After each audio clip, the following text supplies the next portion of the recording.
Hey you guys, what's up and welcome back to Toe Tags Metal Reviews, and today we're getting our final review of Black Anima from Lacuna Coil. We spent the entire week listening to this album as much as we possibly can to develop our opinions, and I will hand the floor over to TV Fish to let us know what he thinks about it. Alright, so off the bat, I'm gonna say that this album definitely, it grew, but it didn't. Because our first impression of this album was pretty solid. It was. Overall, we really enjoyed this album, but I found that early on in the week, and I don't know why, but for both of us, this album just staled really fast, and I don't know why. It was like Monday-ish, Sunday, Monday-ish, where we both kind of felt, I don't know about this album. But for me personally, going forward throughout the week, the album grew again on me, and I feel like the biggest part that it grew was the second half of the album, which is where a lot of our criticism lied from last week's first impressions. Specifically the song Now or Never. The song has such a good bridge between the halves of the album, because the first half is a lot more aggressive, you know, a lot more angry, a lot more energy. The second half is a lot lighter tone, a lot catchier even maybe. But I feel like Now or Never sits right in the middle. It's like, it's active and it's strong, but it's got catchy hooks and it's got a lot of melody to it. So it's like such a great hybrid, a good bridge for the gap. And it just, I don't know, that song kept coming on in the rotation of the album, and I'm just like, oh yeah, this one's sick, like really crank it up. The weird thing I felt about this album though is that I was really enjoying it, but it didn't just say phenomenal to me. I don't know why. I felt that, like, even though the last chunk of the album from Under the Surface all the way to the title track, like practically a good chunk of the second half, the songs were good, and the songs had some memorable moments, but for some reason they wouldn't stick with me, and I don't know why.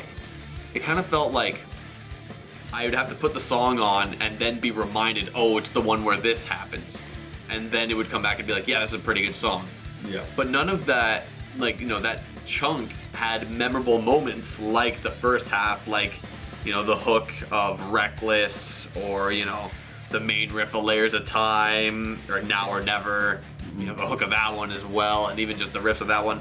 I mean, Under the Surface, that song we criticized last week for, potential, like, kind of mixing errors, which, in that perspective, we had only heard it the one time on one, sound system, right?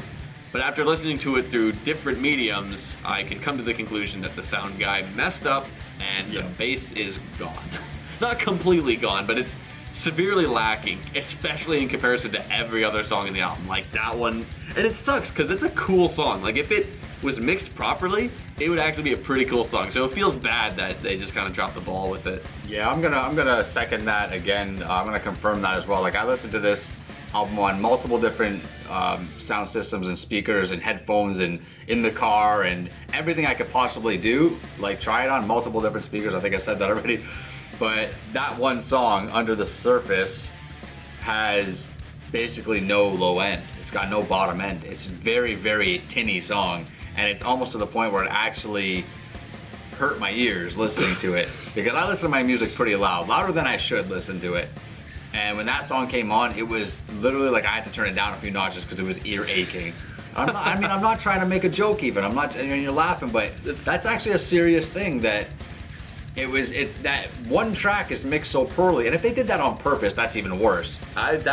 Because for that to slip through, like, I'm wondering if they did it for some sort of reason. I don't know. What reason would it be? Like, if you were mixing this album and you said, no, for this one track, kill all the lows, get rid of it. Like, why?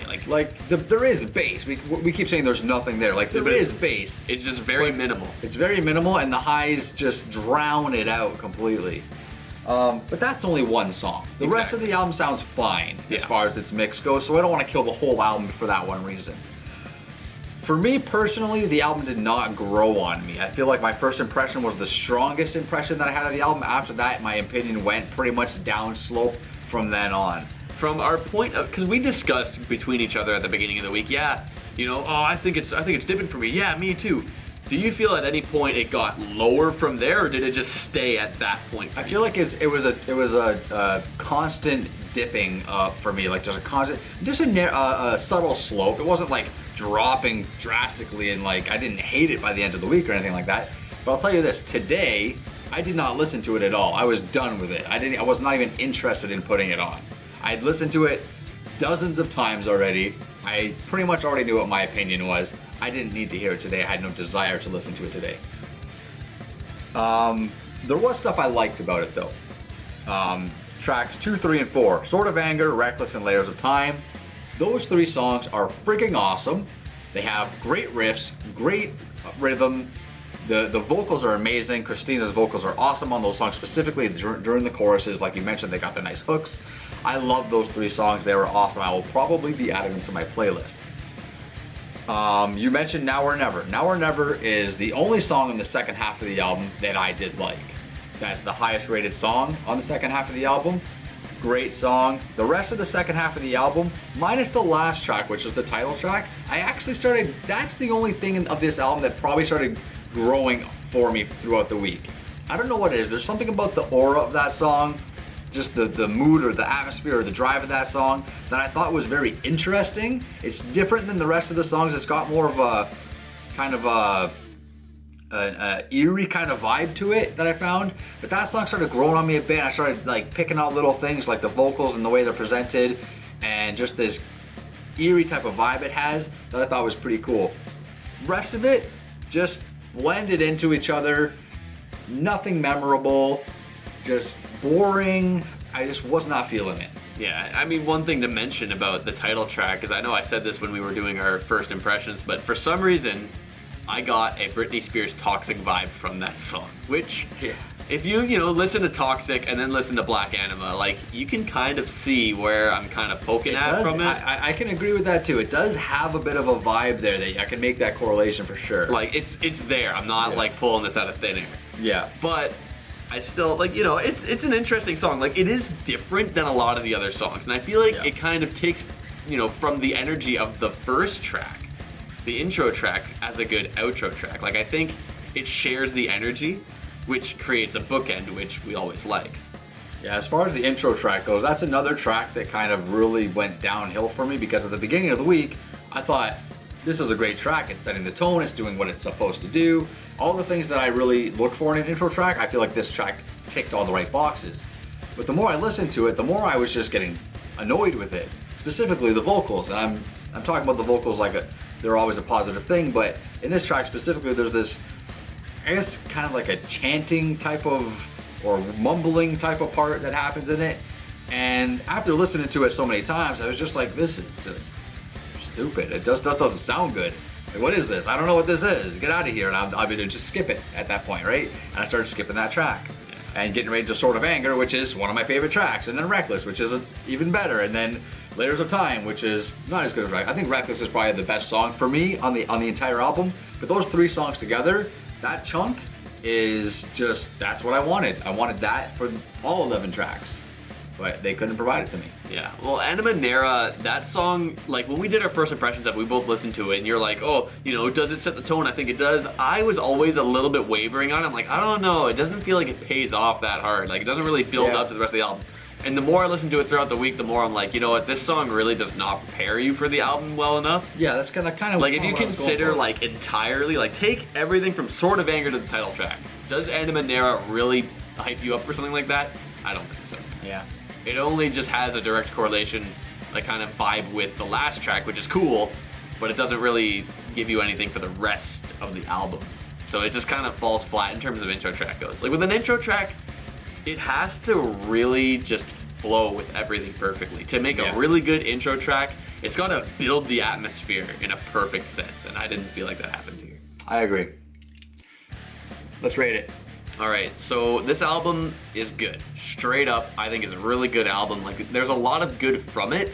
It just wasn't, I guess similar to you, wasn't memorable enough. Even though it had memorable moments, yes, it just, as a whole, didn't have that. But this is still a solid album, and I think it's still really good to listen to, so it gets a 7 from me, because this is still solid. Like, I like this album, I enjoy it, but it just doesn't hit the marks for me to get a toe tag.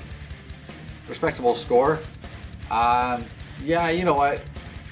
Like I said in this review, there's some high points in this album, some stuff I'm gonna add to my playlist that definitely goes a long way for me. But the fact that, I did get bored pretty fast, and that boredom just grew stronger and stronger throughout the week, tells me that this is a pretty weak album overall. But the fact that I do like, I'd say 4 of the songs, means that it obviously deserves somewhat of a score. So I'm gonna give this a 5. I'm going right in the middle of the pack right now because it's basically a big hit and miss album for me. So I even might be a little bit generous with that 5. I might even can probably go a little bit lower, but I think a 5 is a deserving enough score. And you got a 7 from you, which is fine too. But that's our opinions, guys. And that's it for this review. So we want to know what you guys think of Black Anima in the comments below after listening to it. As much as we did, hopefully. I don't know if you guys did or not. Stuck with it. I don't know. Maybe you did, maybe you didn't. And we actually had a couple of commenters saying this is one of their favorite bands. So maybe you can chime down and let us know if you guys like this album as much as past albums or not. I don't know. Either way, let us know. Also, like the video if you liked it. Subscribe if you guys are new to the channel because we always got metal stuff coming for you all the time. I'm Vile Self. I'm TV Fish. And we'll see you guys on the next one. Peace.